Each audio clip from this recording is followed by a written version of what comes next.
صل على سيدنا محمد السلام علیکم ورحمۃ اللہ وبرکاتہ۔ سیرت النبی صلی اللہ علیہ وسلم کی سلسلے وار پیشکش رحمت عالم صلی اللہ علیہ وسلم کی 53ویں قسط میں آپ کا استقبال ہے۔ اس سے پہلے کی سیرت سیریز میں آپ نے مختلف سرایا یعنی کہ وہ جنگ یا جھڑپ جس میں حضور صلی اللہ علیہ وسلم شریک نہ ہوئے ہوں اور آپ صلی اللہ علیہ وسلم نے تیار کر کے بھیجی ہو، اسے کہتے ہیں۔ اس کے متعلق کچھ تفصیلات سنی۔ اسی قسط کے آخر میں آپ کو بتایا گیا کہ ہجرت کے دوسرے سال رمضان المبارک کے روزے فرض کیے گئے، یعنی کہ پہلا ماہ سیام روزے کا مہینے میں، اور اسی مہینے میں پہلا معرکہ حق و باطل ہوا اور جیت حق کی ہوئی اور باطل رفو چکر ہو گیا۔ اسی مہینے میں سپاہیوں نے حضور صلی اللہ علیہ وسلم کے ساتھ پہاڑیوں اور وادیوں میں گشت کیے، روزے رکھ کر ہی جنگ لڑی اور فتح یاب ہوئے۔ جی ہاں، آج کے اس قسم غزوہ بدر کے سلسلے میں کچھ باتیں پیش کروں گا۔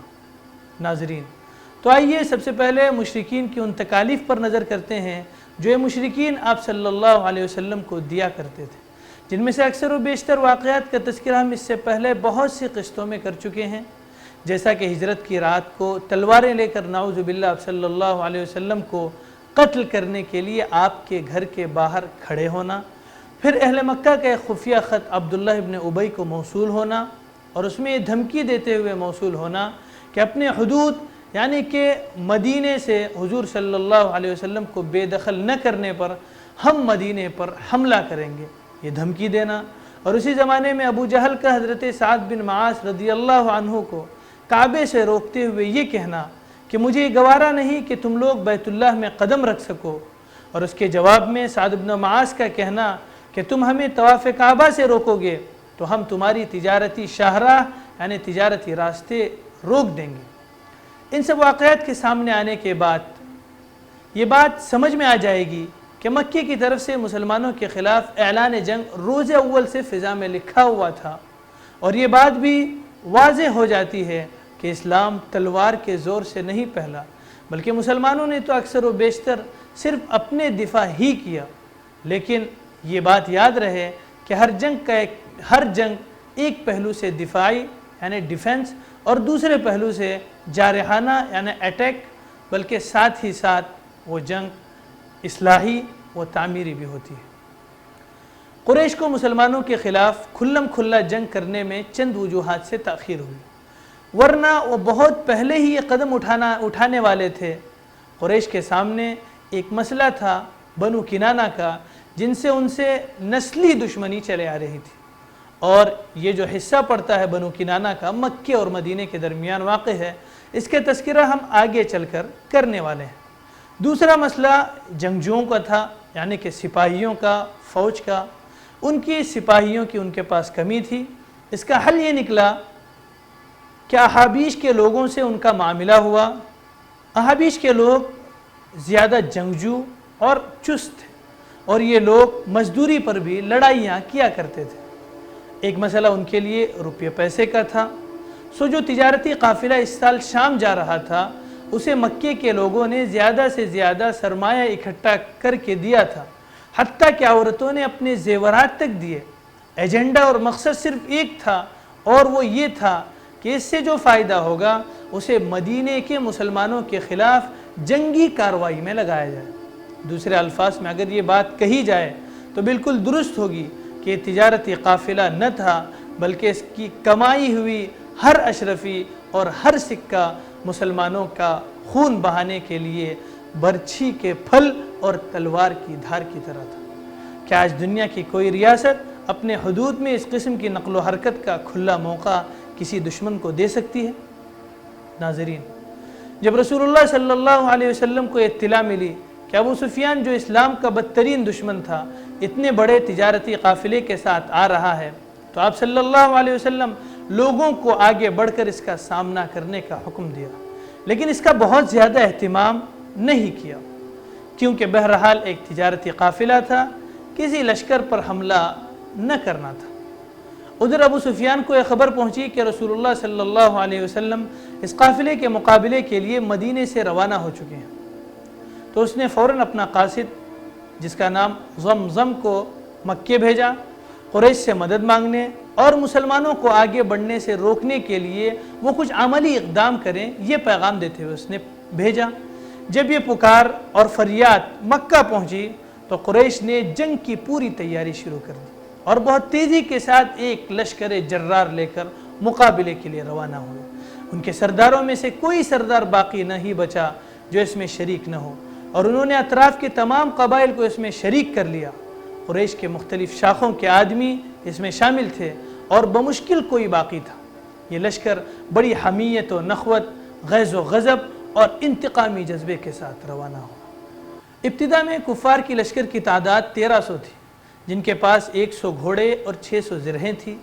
اونٹ کثرت سے تھے جن کی ٹھیک تعداد معلوم نہ ہو سکی۔ لشکر کا سپہ سالار ابو جہل بن ہشام تھا۔ قریش کے 9 معزز آدمی اس کی رسد کے ذمہ دار تھے۔ ایک دن 9 اور ایک دن 10 اونٹ ذبح کیے جاتے تھے۔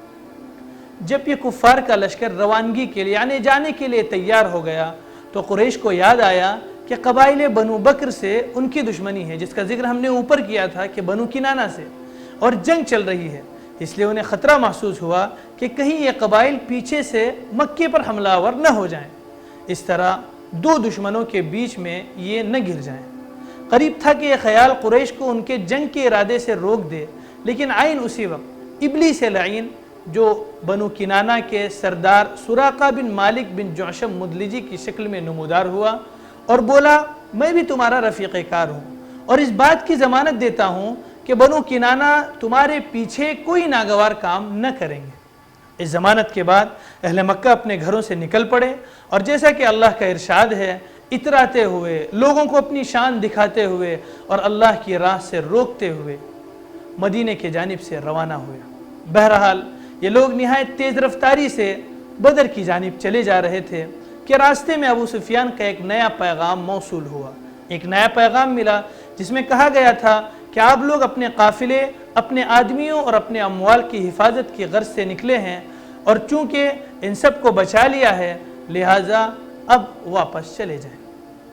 ابو سفیان کے بچ نکلنے کی تفصیل یہ ہے کہ وہ شام سے کاروانی شاہراہ یعنی جہاں سے کاروان گزرتا ہے وہ شاہراہ پر چلے آ رہے تھے، لیکن مسلسل چوکنا اور بیدار تھے۔ اس نے اپنی فراست اور فراہمی اطلاعات کی، یعنی ان کو جو اطلاعات ملتی تھی اس کی کوشش بھی زیادہ کر دی تھی۔ جب وہ بدر کے قریب پہنچے تو خود قافلے سے آگے جا کر مجدی بن عمرو سے ملاقات کی اور اس سے لشکر مدینہ کے بابت دریافت کیا۔ مجدی نے کہا، میں نے کوئی خلاف معمول آدمی تو نہیں دیکھا، البتہ 2 سوار دیکھے جنہوں نے ٹیلے کے پاس اپنے جانور بٹھائے، پھر اپنے مشکیزے میں پانی بھر کر چلے گئے۔ ابو سفیان لپک کر وہاں پہنچا، ان کے اونٹ کی مینگنیاں اٹھا کر توڑ دی تو اس میں کھجور کی گھٹلی برآمد ہوئی۔ ابو سفیان نے کہا، اللہ کی قسم یہ یثرب کا چارہ ہے۔ اس کے بعد وہ تیزی سے قافلے کی طرف پلٹا اور اسے مغرب کی طرف موڑ کر اس کا رخ ساحل کی طرف کر دیا اور بدر سے گزرنے والی کاروانی شاہراہ کو بائیں ہاتھ چھوڑ دیا۔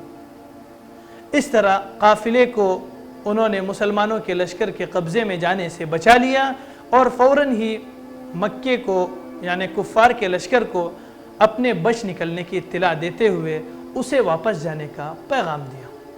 یہ پیغام سن کر کفار مکہ نے چاہا کہ واپس چلا جائے، لیکن قریش کا طاغوت اکبر، اس امت کا فرعون ابو جہل کھڑا ہو گیا اور نہایت کبر و غرور سے بولا، اللہ کی قسم ہم واپس نہ ہوں گے، یہاں تک کہ بدر جا کر وہاں 3 روز قیام کریں گے اور اس دوران اونٹ ذبح کریں گے، لوگوں کو کھانا کھلائیں گے اور شراب پلائیں گے، لونڈیاں ہمارے لیے گانا گائیں گی اور سارا عرب ہمارا اور ہمارے سفر و اجتماع کا حال سنے گا، اور اس طرح ہمیشہ کے لیے ان پر ہماری دھاک بیٹھ جائے گی۔ لیکن ابو جہل کے اس مشورے کے باوجود اخنس ابن شریق نے یہی مشورہ دیا کہ واپس چلے چلو، مگر لوگوں نے اس کی بات نہ مانی، اس لیے وہ بنو زہرہ کے لوگوں کے ساتھ لے کر واپس ہو گیا، کیونکہ وہ بنو زہرہ کے سردار تھے۔ بنو زہرہ کی کل تعداد کوئی 300 تھی، ان کا کوئی بھی آدمی جنگ بدر میں حاضر نہ ہوا۔ بعد میں بنو زہرہ اخنس ابن شریق کی رائے سے حد درجہ شادہ و فرحاں تھے، یعنی بہت خوش تھے، ان کے اندر اس کی تعظیم و اطاعت ہمیشہ برقرار رہی۔ بنو زہرہ کے علاوہ بنو ہاشم نے بھی چاہا کہ واپس چلے جائیں، لیکن ابو جہل نے بڑی سختی کی اور کہا کہ جب تک ہم واپس نہ ہوں یہ گروہ ہم سے الگ نہ ہونے پائے۔ غرض لشکر اپنا سفر جاری رکھا۔ بنو زہرہ کی واپسی کے بعد اب اس کی تعداد 1000 رہ گئی تھی اور اس کا رخ بدر کی جانب تھا۔ بدر کے قریب پہنچ کر اس نے ایک ٹیلے کے پیچھے پڑاؤ ڈالا۔ یہ ٹیلہ وادی کے حدود پر جنوبی دہانے کے پاس واقع ہے۔ ناظرین، آج کی اس قسم میں اتنا ہی۔ اگلے قسم میں جانتے ہیں کہ ادھر اللہ کے نبی صلی اللہ علیہ وسلم اور صحابہ کرام ان بدلتے ہوئے نازک حالات میں انہوں نے کس طرح کی حکمت عملی اور پالیسی اختیار کی۔ مجھے اجازت دیجیے۔ السلام علیکم ورحمۃ اللہ وبرکاتہ۔ وعلى آل سيدنا شفيعنا